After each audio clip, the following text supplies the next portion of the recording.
AITA for refusing to pay for my sister's college after she threw my toddler. I'm so angry, frustrated, and hurt that I feel like I'm about to explode. Everyone in my life is acting like I'm overreacting, but I genuinely feel like I've been patient and understanding for months, and now I've hit my breaking point. I've replayed what happened over and over in my head, and no matter how I frame it, I don't think I'm in the wrong here. But I need an outside perspective because I feel like I'm losing my grip on reality.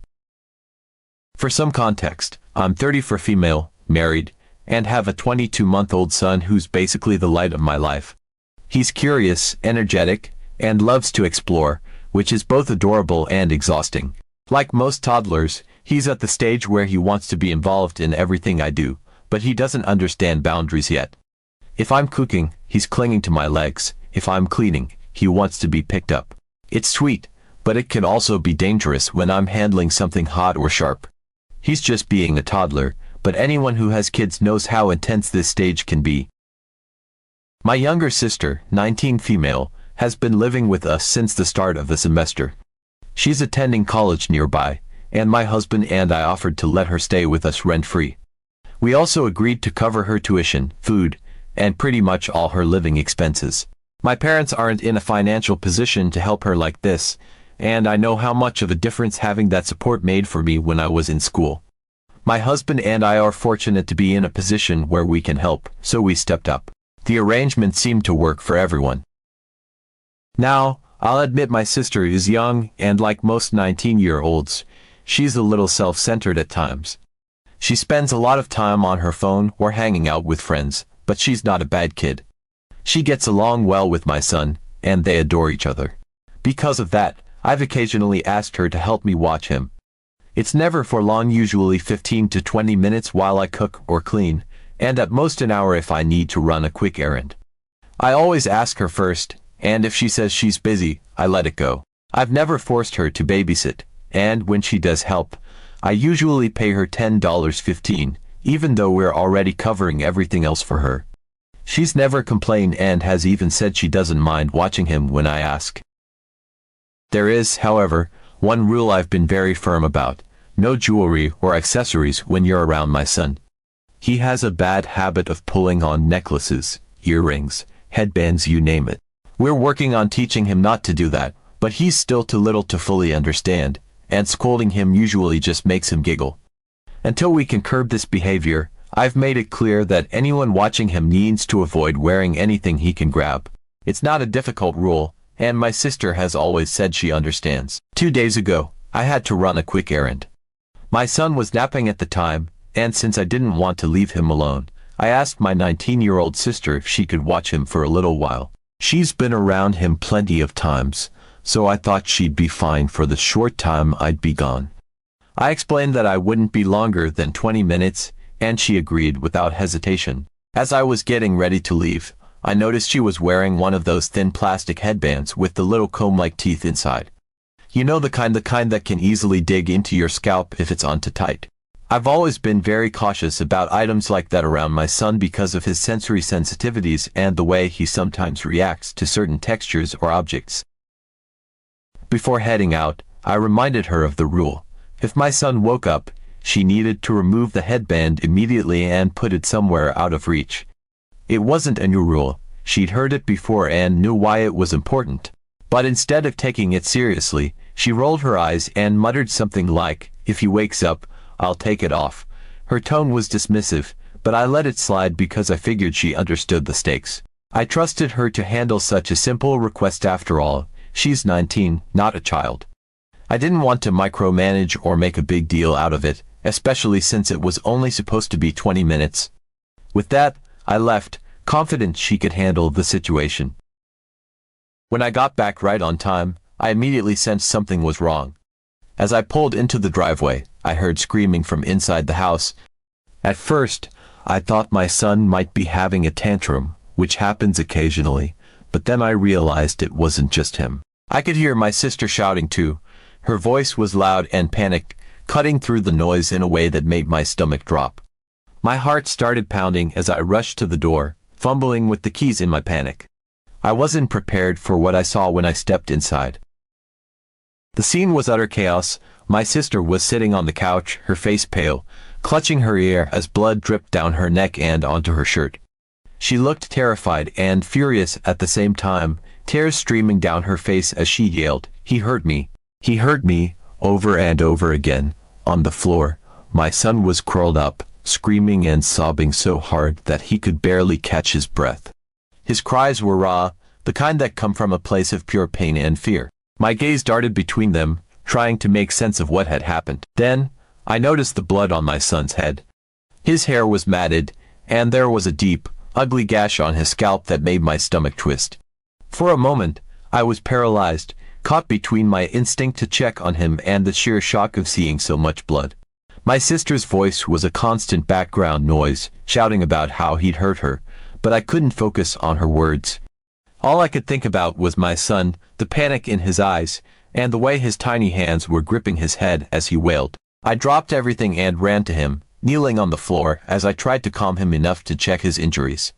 Blood was seeping through his hair and staining my hands as I gently moved his hands away to get a better look. My heart was racing, my mind spinning with questions and guilt as I tried to figure out how everything had gone so wrong in just 20 minutes. I didn't care about anything else in that moment except getting my son help. I called 911 and told them there had been an accident. While we waited for the paramedics, I tried to calm my son down, but he was inconsolable. My sister just sat there, still holding her ear and crying. I wanted to scream at her, but I couldn't even form a coherent thought. All I could think about was my son. At the hospital, we pieced together what had happened. My son woke up shortly after I left, and my sister brought him to the living room to play. At some point, she got distracted by her phone and wasn't paying attention when he reached up and grabbed her headband. He pulled it off her head and, in his curiosity, stuck it into her ear. The headband punctured her eardrum, causing her to scream in pain. In her panic, she threw him off of her, literally threw him to get him away from her. He landed hard on the floor, hitting his head on the hardwood. My son ended up with a concussion and needed stitches for the cut on his head.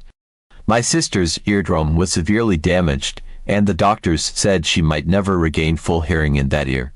We paid for all her medical bills, of course, but I was and still am absolutely furious with her. Yes, I understand she was hurt and scared. But who reacts like that to a toddler? He's a baby. He doesn't understand that he hurt you. She knew his tendencies. She knew not to wear accessories around him. And if she couldn't handle the situation, she could have called me or even just put the headband out of reach like she said she would. Instead, she ignored my rule, got distracted, and then reacted violently when something went wrong. When we got home, I told her she needed to move out. I didn't yell or lose my temper, but I was firm.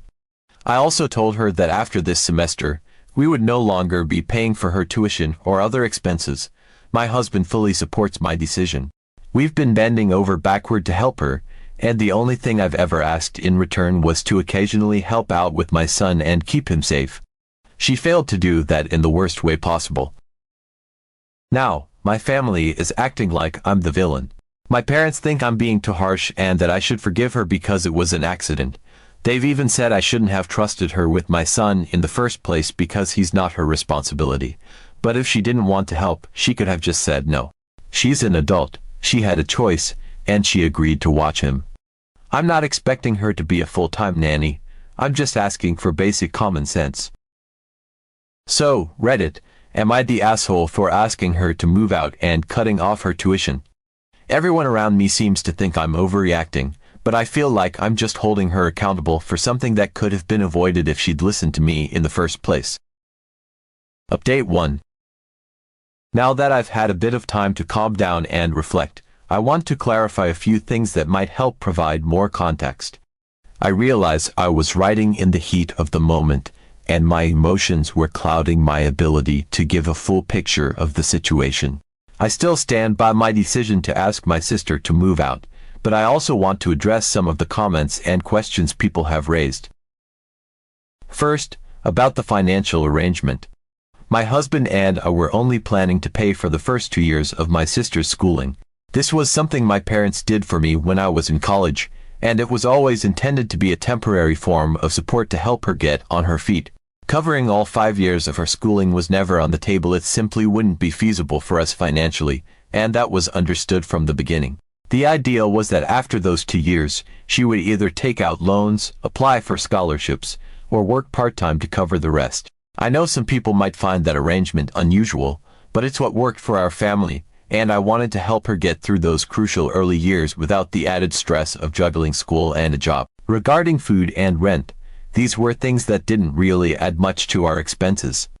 I already cook in large batches because it's easier for me to meal prep for my family, and adding one more person to the dinner table didn't feel like a huge deal. Rent was also a non-issue since we have a guest room that was sitting empty. As long as she kept her space tidy and cleaned up after herself, it wasn't a burden for us to let her stay. I know it might sound like I went out of my way to pamper her, but at the time, it felt like the right thing to do. She's my sister, and I wanted to give her the best chance at success. Now, about paying her to babysit. This wasn't something I was obligated to do, but it was something I chose to do because I understand how demanding college can be. My sister's coursework is intense and requires a lot of focus and energy. While I never expected her to be a live-in nanny or take on a significant caregiving role, I felt it was only fair to compensate her when she watched my son for longer than 15 minutes. My husband is very particular about keeping our house tidy, so I often need time to deep clean or organize while also managing our toddler. Offering her $15 here and there felt like a win-win. She got some extra spending money, and I got a little relief. Again, this was never something I demanded of her, and if she ever said she wasn't up for it, I didn't push. To address some common questions about discipline, yes, we do discipline our son. When he does something wrong, we redirect him, explain why it's wrong, and take away whatever he's throwing or playing with inappropriately. He's not just running wild without consequences, but he's also a toddler, so his understanding of boundaries is limited. We don't believe in spanking or any form of physical punishment, and that's a line my husband and I have both agreed not to cross. We're doing our best to teach him right from wrong in an age-appropriate way, but he's still learning. This is one of those stages where patience is key, and we're working through it. As for the injuries, I'm grateful to say that the doctors were optimistic about both my son and my sister. My sister's eardrum, thankfully, only suffered a minor tear, and they expect it to heal within 2 to 3 months. She may experience some temporary hearing loss, but the damage isn't permanent. My son's concussion was mild, and his cut required a few stitches, but they assured us he would recover fully within the next 4 weeks. Knowing that both of them will heal physically has been a huge relief, but it hasn't erased the emotional weight of what happened. Since the incident, I haven't spoken to my sister directly. The last conversation we had was when I told her she needed to move out, and I haven't felt ready to revisit that yet. According to my parents, she's been extremely remorseful and feels horrible about what happened. They've told me she's been crying nonstop and keeps saying how sorry she is. I don't doubt that she feels bad. I know my sister well enough to believe that she's genuinely upset, but right now, I'm not in a place where I can talk to her without my anger bubbling to the surface. I need more time to process everything before I can have a calm, constructive conversation with her. My parents have been pushing for us to reconcile, but I don't think they fully understand how deeply this incident has affected me. Yes, my sister's injuries are serious, and I feel awful that she's going through this, but my son is my priority. Seeing him hurt, bleeding, and scared out of his mind was one of the most traumatic experiences of my life. I can't just brush that aside and pretend everything is okay. I need time to heal from this too, and right now, the best thing for me is space. To be honest, I'm still struggling with a mix of emotions. Part of me feels guilty for being so harsh with my sister, especially knowing that she's young and probably didn't know how to handle the situation. But another part of me is still furious that this happened in the first place. I trusted her to watch my son for 20 minutes. I gave her clear instructions about the headband, and instead of being proactive, she ignored my warnings, got distracted by her phone, and panicked when things went wrong. I can't just sweep that under the rug and act like it's no big deal. I hope we can find a way to move forward eventually, but it's going to take time. For now, I'm focusing on my son's recovery and trying to restore some sense of normalcy in our home. This whole situation has been a nightmare, and I just want to put it behind me as much as possible. If there's one thing I've learned from this, it's that setting boundaries even with family is crucial. I thought I was being generous and supportive by letting my sister live with us and covering her expenses, but maybe I didn't set clear enough expectations from the start. I don't regret helping her, but I do regret not addressing some of these issues earlier. If nothing else, I hope this experience will be a wake-up call for both of us. Update 2. It's been a few months since the incident, and while it was one of the most emotionally exhausting periods of my life, I can finally say that things have settled down. Everyone has reconciled, we've all had time to process and reflect, and the relationships that felt so strained and fragile are slowly rebuilding. It wasn't an overnight process, and it required a lot of conversations, apologies, and healing on all sides, but I think we've come out of this stronger. After a few weeks of no contact with my sister, I finally felt ready to talk to her. During that time, I had focused entirely on my son's recovery and making sure he was okay.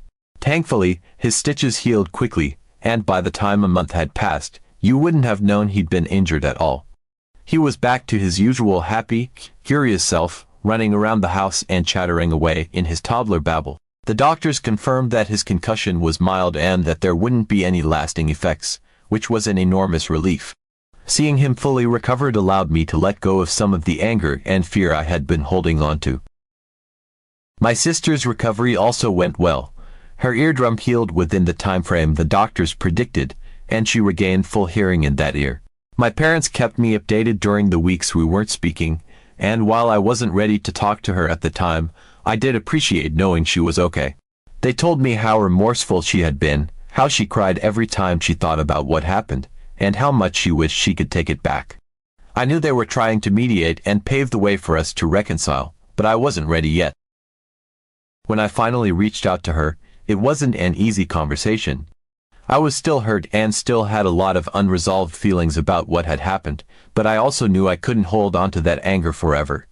She was my sister, and despite everything, I loved her. When we talked, I could tell how deeply sorry she was. She owned up to her mistakes, ignoring my warnings about the headband, getting distracted by her phone, and panicking in the moment. She didn't try to make excuses or downplay what had happened, and hearing her take full responsibility made it easier for me to start forgiving her. We also talked about the expectations I had set when she moved in. Looking back, I realized that while I thought I had been clear about the boundaries and rules, there were some things I could have communicated better. I assumed she understood the seriousness of watching a toddler and the importance of following my instructions, but I hadn't explicitly laid out what I expected in certain scenarios. I think she genuinely didn't realize how much responsibility came with those moments of babysitting, and while that doesn't excuse what happened, it gave me some perspective on how we both could have handled things differently. My parents were also instrumental in helping us move forward. They acknowledged that they had initially been too quick to defend her and dismiss my feelings, and they apologized for making me feel like I was overreacting. They admitted they didn't fully understand the severity of the situation at first and were just trying to protect both of their daughters. Once they saw how serious the injuries were, both my son's and my sister's, they realized they had been wrong to minimize what happened. That apology meant a lot to me and helped ease some of the tension between us. After those initial conversations, my sister and I started rebuilding our relationship slowly. She moved back home with my parents after leaving our house, which gave us both the space we needed. We continued talking, but this time, the focus was on understanding each other better and setting healthier boundaries. My sister even took it upon herself to research toddler safety and behavior, which showed me how much she wanted to make amends. She told me she realized she had been careless and that the incident was a wake-up call for her in more ways than one. Over time, I came to realize that my sister wasn't the only one who needed to grow from this experience. I also learned a lot about myself and how I handle conflict, especially with family. I had been so focused on providing for her and making her life easier that I hadn't stopped to think about whether I was enabling her to stay in a place of immaturity. By paying for everything and asking so little in return, I had unintentionally created an imbalance in our relationship. I wanted to support her, but I had to recognize that support doesn't mean shielding someone from all responsibility. Eventually, we found a way to move forward that worked for everyone. My sister and I agreed that she would continue living with my parents while she finished her degree. They stepped in to cover the financial support we had been providing, and she also started working part-time to contribute to her expenses. This arrangement allowed her to take more ownership of her life while still having a safety net, and it lifted a huge burden off of me and my husband. I think the shift in responsibility was good for her. It gave her a sense of independence and accountability that she hadn't had before. As for my son, he's completely recovered and blissfully unaware of the chaos that unfolded around him. He still adores his aunt, and seeing how much she loves him back has been a big part of why I've been able to let go of the resentment I felt. She's been more careful and attentive around him since the incident, and while I haven't asked her to babysit again, I do trust her to be a positive presence in his life moving forward. The healing process wasn't easy, and it took time, but I'm glad we all worked through it.